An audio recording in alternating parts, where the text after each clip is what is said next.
वाणी पर नियंत्रण या शब्दों के दास।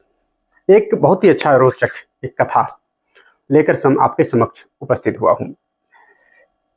आशा करूंगा यह कथा से आप प्रेरित होंगे और होना भी चाहिए। शीर्षक, वाणी पर नियंत्रण या शब्दों के दास। एक बार एक बूढ़े आदमी ने अफवाह फैलाई कि उनके पड़ोस में रहने वाला नौजवान चोर है।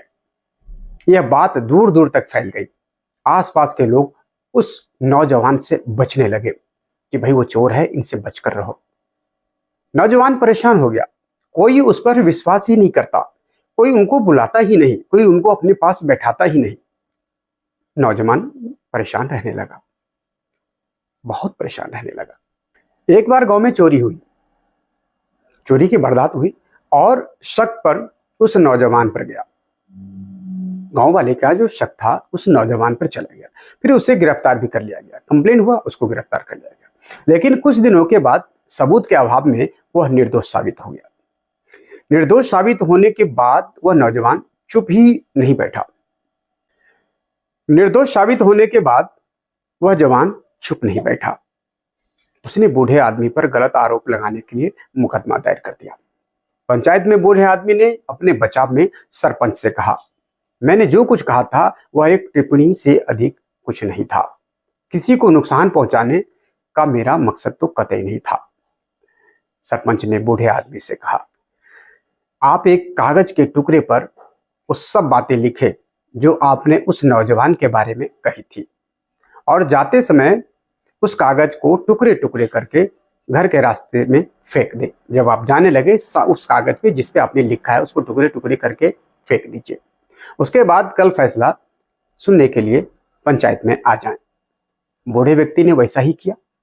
अगले दिन सरपंच ने बूढ़े आदमी से कहा, फैसला सुनाने से पहले आप बाहर जाएं और जो आपने कल फेंका है कागज टुकड़े, जो टुकड़े करके फेंक दिए थे, उन कागज के टुकड़ों को इकट्ठा करके ले आए। बूढ़े आदमी ने चौंकते हुए कहा, मैं ऐसा नहीं कर सकता। उन टुकड़ों को तो हवा कहीं से कहीं उड़ा कर ले गई, कहीं से कहीं लेकर के चली गई होगी।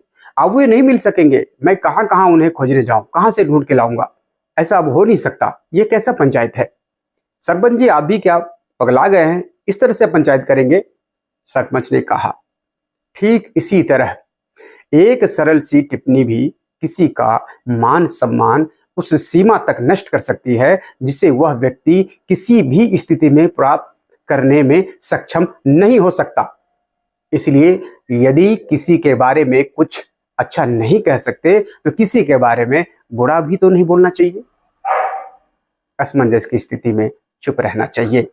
वाणी पर हमारा नियंत्रण अवश्य होना चाहिए ताकि हम शब्दों के दास न बने। सरपंच ने पंचायत स्पष्ट कर दिया था।